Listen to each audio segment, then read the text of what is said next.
Wij doen allemaal een stapje terug, kan dat niet, dat kunt nergens. Dus pak jouw glas en maak maar schik, Lotto en dat niet bederven.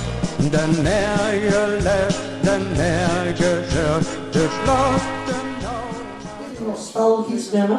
Het nummer komt uit 1983. En het onderwerp was toen bezuinigen.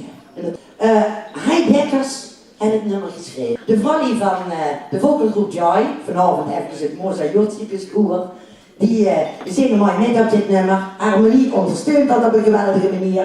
Mitzingen mug, maar wel alleen als het fatsoenlijk gaat. Als je daar een beetje twijfels over hebt, sjonkelen kunnen we allemaal. En dat ziet keileuk uit voor de harmonie. En voor die volley van het koor, die kunnen dat dan zien. En jullie doen mooi metzingen of luisteren of sjonkelen. Dames en heren, veel plezier met het nummer Bezuinigen.